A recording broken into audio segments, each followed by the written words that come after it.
मारने की उठाई मांग, सरकार और प्रशासन पर लगाए लापरवाही के आरोप, प्रभावित परिवार को जल्द मदद दे सरकार।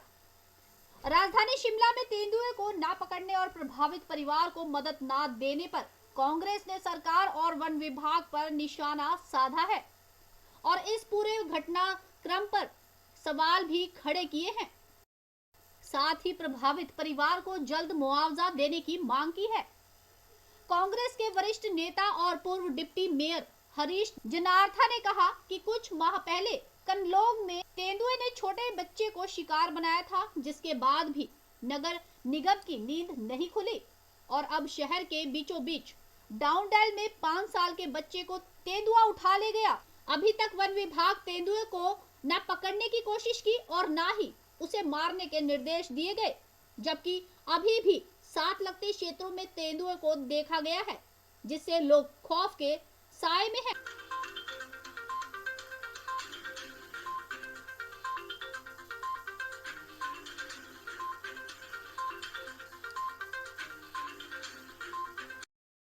जो स्टाफ है जो स्मार्ट सिटी को हैंडल कर रहा है, they also should be put to task. इस तरीके से करे प्रोजेक्ट बना के ले जा रहे without taking the public into confidence, without taking any elected councillor into confidence. आप अपनी मर्जी से करके जा रहे हैं और आप दूसरे दिन पता लगता है कि इस एरिया में स्मार्ट सिटी का कोई प्रोजेक्ट शुरू हुआ। शुरू बेशक इनने किया है, पर लेकिन कोई प्रोजेक्ट अभी कंप्लीट नहीं हुआ और सबके सब प्रोजेक्ट इस टाइम को खड़े हैं। इस तरह का ये सेकंड इंसिडेंट है 3 महीने के अंदर अंदर। इससे पहले भी कलनोग एरिया में एक बच्चे की जान ऐसे ही गई और सबको मालूम भी है, फॉरेस्ट डिपार्टमेंट को मालूम है, सरकार को मालूम है कि यहाँ पे आदमखोर तेंदुए मतलब वो एक हो सकता है और ज्यादा भी हो सकते हैं, घूम रहे हैं। तो लेकिन आपने किया क्या है? मेरे मुताबिक इन्होंने कुछ नहीं किया। अगर इन्होंने सरकार ने कुछ इस पे या फॉरेस्ट डिपार्टमेंट हो, एमसी हो या गवर्नमेंट इटसेल्फ कोई ऑर्डर देती तो आज ये हादसा वहां पे होने से बच सकता था।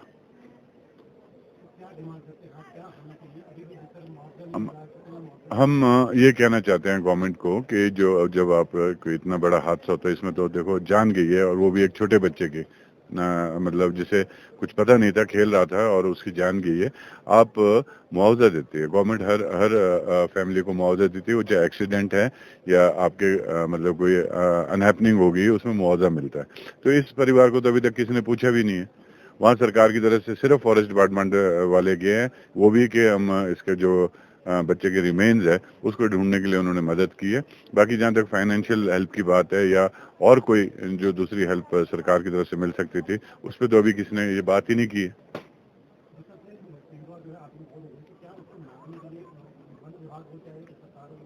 उसके एक वाइल्ड लाइफ के जैसे अब आपका तेंदुआ जब ये आदमखोर हो जाते हैं, वाइल्ड लाइफ के कुछ नॉर्म्स होते हैं, वाइल्ड लाइफ एक्ट के अंदर ये आते हैं। उनको ट्रैंकुलाइज करके, उनको शूट करके ट्रैंकुलाइज करके रिहेबिलिटेशन में भी डाल दिया जा सकता है। फिर भी अगर उस पर बात नहीं बने तो अगर गवर्नमेंट एक एक्शन ले सकती है कि वो अपने शूटर बुला के ही can be put to rest. और डिपेंड करता है कि मतलब सिचुएशन उस टाइम कैसी है कि अगर आपका कोई शिकारी उसको मतलब ट्रैंकुलाइज करने जा रहा है और वो अटैक करता है या कुछ होते हैं, इनके अपने एक्ट के मुताबिक they can put in down to rest also. पर हम ये चाहते हैं कि उस पर एटलीस्ट एक्शन तो हो।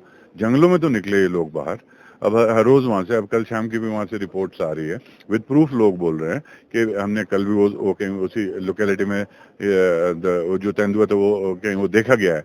एक जगह वो किसी के घर के बाहर ही पानी पी के निकला है, वहां के पानी का उनका कोई कैन कून पड़ा था, कोई डब्बा पड़ा था, उसमें पानी पी के निकला है। तो देयर मेनी चांसेस कि वो दोबारा अटैक करे, जिसको एक बार आदत बन जाती है जंगली जानवर को, तो हो सकता है और वो दोबारा भी अटैक करे और जब ये हादसा होगा फिर सरकार जागेगी और 2-4 मीटिंग करेगी, कोई कमेटी बनाएंगी, कोई करेगी, उसके बाद फिर आपको और ये सारा ठंडे बस्ते में डाल दिया जाता है।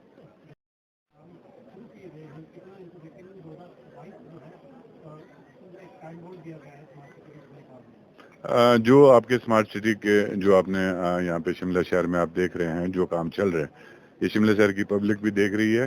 शिमला शहर में सब पढ़े लिखे आदमी हैं और वो जानते हैं, वो अपने राइट्स के बारे में भी जानते हैं और हर चीज़ जानते हैं कि शिमला पहले कितना स्मार्ट था या शिमला में पहले क्या फैसिलिटीज थी। और आज आपने स्मार्ट सिटी के नाम पे एक पॉलिटिकल जिसे कहते हैं प्रॉब्लम खड़ी कर ली है।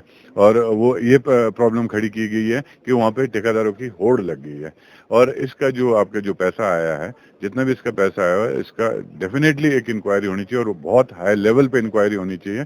और ये 2022 से पहले ही होनी चाहिए, क्योंकि इनका जो टारगेट है 2022 से पहले हमने ऐसा करना वैसा करना, तो इन्हीं दौरान इनको ये आपकी इंक्वायरी होनी चाहिए कि आप बताएं कि ये पैसा कहाँ लग रहा है। ये पब्लिक का पैसा है और मुझे पूरा विश्वास है इसमें बहुत बड़ा एक स्कैंडल है और वो निकल के आएगा। और जो आपके कार्य हुए हैं वो पूरे शहर जानता है। जो कार्य आपके 7-8 करोड़ से शुरू हुए वो 25-25 करोड़ तक पहुंच गए, और जहां पे आपको जरूरत भी नहीं थी किसी के काम करने की, जहां पे आपके पास फ्रेश मतलब जो आपकी डेवलपमेंट्स हुई थी, जैसे कि कुछ एक पिछली सरकार के दौरान भी कुछ पैसे अलॉट किए गए थे वाइडनिंग ऑफ सर्कुलर रोड, उसमें भी आपकी जो वाइडनिंग हुई थी वहां पे भी दोबारा उन्हीं पॉइंट्स पे उन लोगों ने वहां पे इन्वेस्ट करने की कोशिश की, जिसकी अननेसेसरली वो फंड का मतलब इस्तेमाल हुआ है और वो कहीं और भी लग सकता था। तो ये स्मार्ट सिटी नहीं, ये एक बहुत बड़ा स्कैंडल है जो ये पैसा आया है। और इसमें सिर्फ ठेकेदारी प्रथा चलती रही और पॉलिटिकल जो लोग हैं उनकी मतलब जिसे कहते हैं बैकिंग से ये इस शहर का सत्यानाश हो गया। बिल्कुल जांच होनी चाहिए और बहुत हाई लेवल पे जांच होनी चाहिए। आप क्या देखते हैं स्मार्ट सिटी में? तो सरकार तो कह रही है कि हमने बड़े प्रोजेक्ट को छेड़ने की, लिफ्ट लग रही है, एस्केलेटर्स का प्रोजेक्ट है, तो आपको नहीं लगता कि वाकई काम हो रहा हो? मैं ये बताता हूँ कि सरकार ये बता दे कि कौन सा काम उन्होंने पूरा किया है। सबसे पहले तो ये बताया कि कौन सा काम इन्होंने पूरा किया। सिर्फ पब्लिक की हैरेसमेंट हुई है कि आज यहाँ पे हम लिफ्ट लगा रहे हैं, आज ये रोड बंद रहेगा, आज हम यहाँ से रोड की वाइडनिंग कर रहे हैं, और आज वो सामान वहीं का वहीं पड़ा है। और जहाँ पे आपकी वाइडनिंग भी हुई है, लोगों को वो क्यों हुआ है कि उसको रोक दिया गया है।